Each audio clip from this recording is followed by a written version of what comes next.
and other flexibilities that will allow them to do things that they do need to do. And we will that also don't present the threat that opening the schools back would do.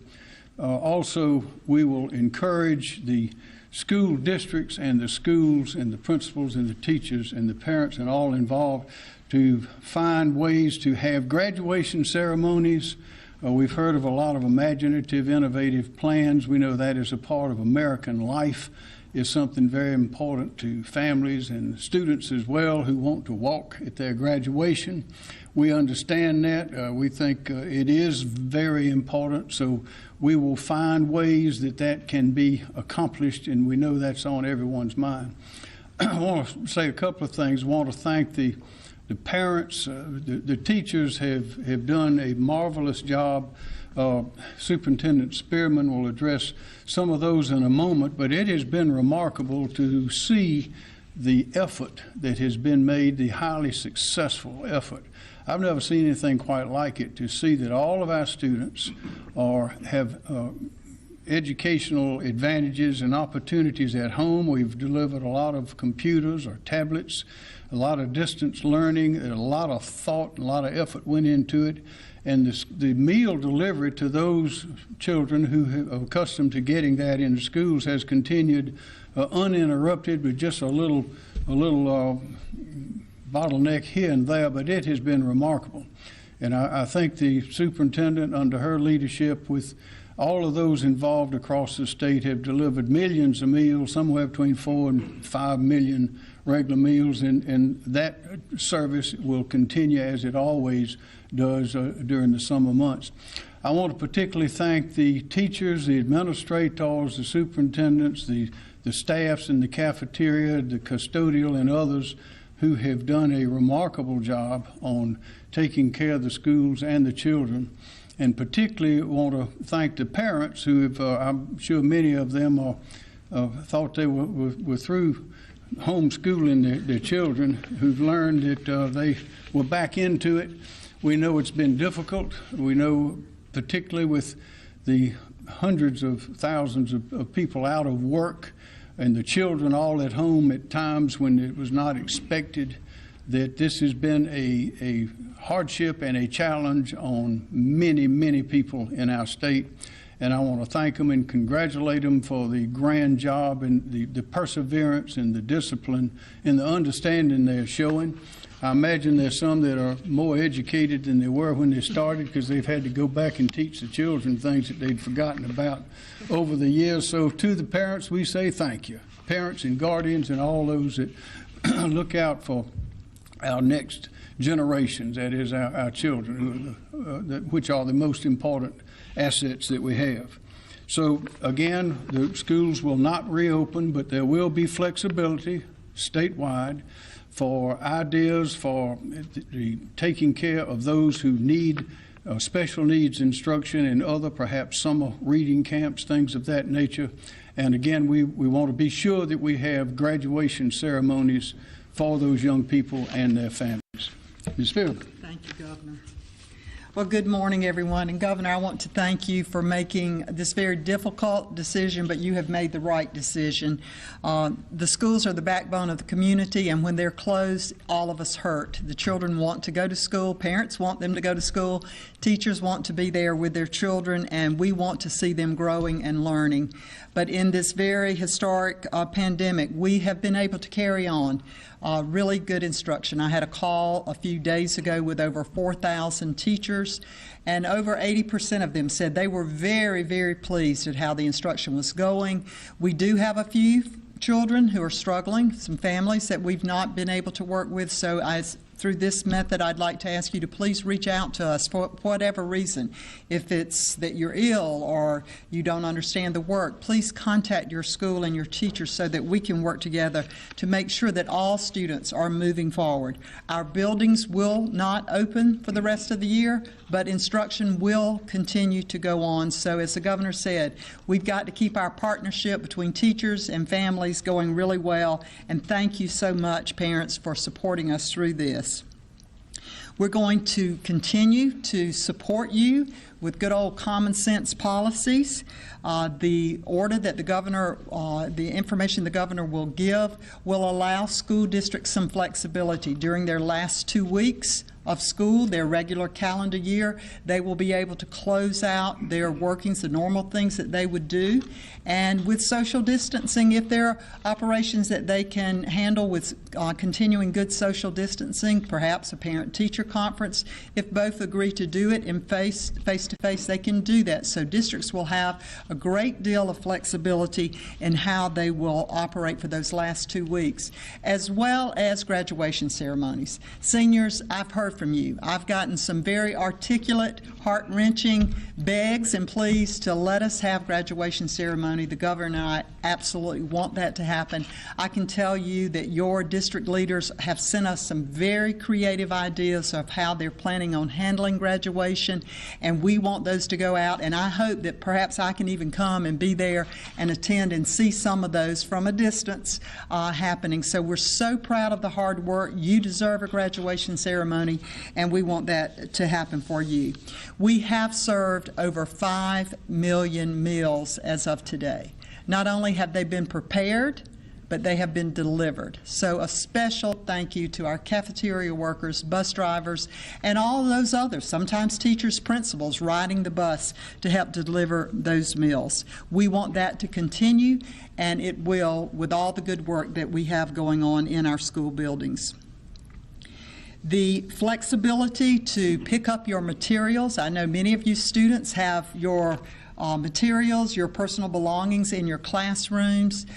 You'll be working with your district officials, your superintendents, your principals in a very organized way for you to be able to come and pick those up. I would like to say that we do need some really good creative minds to come together as we think about the future. How are we going to operate our summer reading camps this summer? We want those to go on for our elementary students, summer reading and math support for those who need it. We are working on a virtual platform if that is how we have to do that. But even going forward to thinking about August and how school will be able to open, I plan to announce a task force in the next few days of creative educational minds across the state and healthcare leaders to help us organize how we can carry out school in August. So it has been a burden.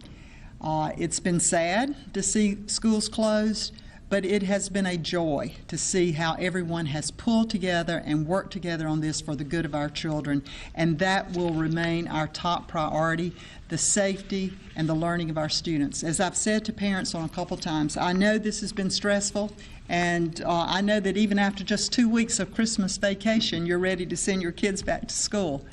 But I thank you for what you're doing, and I would say again, while instruction is really important, the most important thing for you as parents is to look out for the physical and the emotional health of your family. So take care of yourself and your family and do the best you can with the instruction in the time that you have together. Thank you.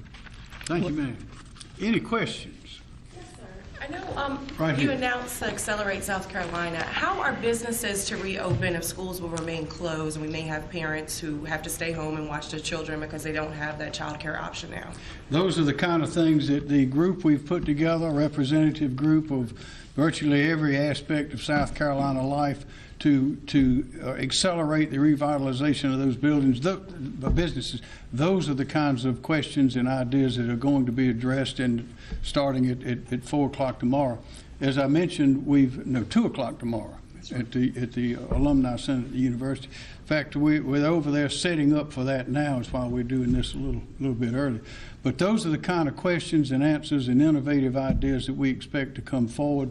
And the group that Superintendent Spearman, of course, Superintendent Spearman will be participating, and we have educators represented in that group who will be eager to hear from the group that she just mentioned to have ideas. Yes, ma'am. Thank you, Governor. This is a question for Superintendent Spearman. You did mention that there were some struggles or challenges that certain children have been experiencing. Can you delve deeper into what those challenges may be? Well, first of all, I think the digital divide in South Carolina has become very apparent.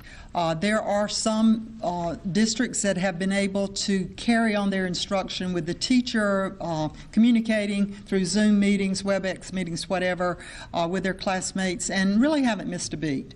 Others have done a blended, some of that, and then some have relied totally on pencil and paper. We have seen that divide speak out, because in some counties, Allendale, for instance, Winsboro, the Fairfield County, even here in Richland County, well, actually we're in Lexington County, I guess, but in portions of the Midlands, there are still areas that families do not have access to the internet. So that makes it more difficult. So that is certainly a struggle for families. We've tried to provide services for them. The providers have stepped up to the plate to offer discounted services. We're working with meetings with our co-ops, all of that to improve on this, but that's something that we can't just do as educators. That's something that Accelerate South Carolina, I think, will hear loud and clear tomorrow at their meeting. And then there are other children who just don't do well virtually. There's some people who thrive in a virtual environment. Others really need that relationship. And so for those students, we need to get them back together with one-on-one with a teacher as soon as possible. And do you plan to continue the school buses offering the hotspot Wi-Fi? Absolutely. Absolutely. And we have been able to meet the need, as with the requests that we've gotten. We have sent those buses with Wi-Fis to those areas and can do more if there is a need that a district would let us know. Yes, ma'am. So will the last day of school still be June 2nd? You talked about this flexibility for teachers and schools. Are we still planning on last day of e-learning being that June 2nd date? We are asking the districts to continue instruction to their regular day. We have 10 districts in the state that finish on May 29th. The other 70 during that next first week, or maybe that next Monday in June. So whenever their regular calendar, they need to continue their work, and they're closed out until then. That flexibility. Yes. Okay, go and ahead. that flexibility during those 2 weeks that the school districts will have, what are some of the things, you said parent-teacher conferences, what are some of the other things that schools could choose to do during that 2-week period? Well, one thing is they need to pick up materials. We've got a lot of materials that students have at home, textbooks that need to be returned, cleaned, so that we can get ready for the next year. Some of their personal belongings are at school, so that will be one of the main things that need to happen. There's some one-on-one assessments that we do with children that we may be able to carry those out, but we want to leave the flexibility to the district for that, and that partnership with the parent if they feel comfortable that they could carry out some of those. One's called a dial R for 4-year-olds, where we assess. So there are different types of things. Certainly students with disabilities who really need, it could be a health occupation session, it could be some kind of assessment that they would need to do for their individual education plan, their IEP. But again, we want to give that flexibility. We're not forcing folks to say you have to do it one certain way, but that they have the flexibility to carry it out in the safest way possible. Yes, sir. Superintendent Spearman, do you have any guidance for summer camps or summer programs? And do you have a sense of what percentage of students or families haven't been able to really participate fully in education in this pandemic setting? I would say that, as far as, I'll take the last part first, what percentage, I don't have the exact number, so this would be a guess at it. But I believe that just knowing from how many districts were able to implement a full technology plan, we had 19 of those that they went straight all technology. We had about another 20 or so that did a blended plan. So that leaves 20, 20, 40, about 30 districts then who had to rely on pencil and paper. So somewhere around 20, 25% instruction through technology. But we will be able to give you those exact numbers. And then the first part of your question? Summer camps, summer programs, any guidance? We're working right now. Many children had already been invited to attend what we call our 3rd grade summer reading camp by law. Those are children who are not on grade level. So most of them had already been notified that they needed to go. There may be additional students now that not only need help in reading, but in mathematics. So yes, we are working on guidelines for that. It's going to take some extra funding. We're looking at using some of our CARES Act funding to help support that system, and how many children it would take, how many children we might be able to involve in that. That's going to be left up to the school districts. We're also working right now on a virtual model in case we're not able to do that face-to-face, that we would be able to provide some type of remediation in reading and mathematics for elementary students virtually. What about programs for kids where families may send them for enrichment? Those summer camps. Again, I think those additional type summer camps, we're going to have to look at that very carefully. I think that might be something that Accelerate South Carolina would need to look at, and certainly the governor will have to make that decision of when are we going to allow those type settings. So he'll have another difficult decision to make. Yes, ma'am. Has there been guidance on basically grading on a curve, or how lenient are we going to be in promoting students, especially those third graders? Sure. We've sent out quite a bit of guidance, and all of that is on our website if any parent or teacher needs to go and look at it, but all of that is on our website at ed.sc.gov/COVID-19. The main guidance that we sent out, our first priority was make sure that seniors could graduate. So we call it credit-bearing courses. Any of those courses that are normally taken in high school, there are a few students who may take some credit-bearing courses when they're in middle school. Our coverage continues right now on WCNC Charlotte at 11:30. Keeping schools closed. South Carolina Governor Henry McMaster just wrapping up a press conference where he announced schools in the Palmetto State will not reopen this school year. It comes as the state and businesses there are starting to reopen. Despite pushes from people here in North Carolina, Governor Cooper says he is not ready to reopen the state just yet. Today, officials with the CDC say a second wave of COVID-19 in the winter may be even more difficult than the one we've just been through, since it will be coupled with the seasonal flu. This news coming as officials say the first coronavirus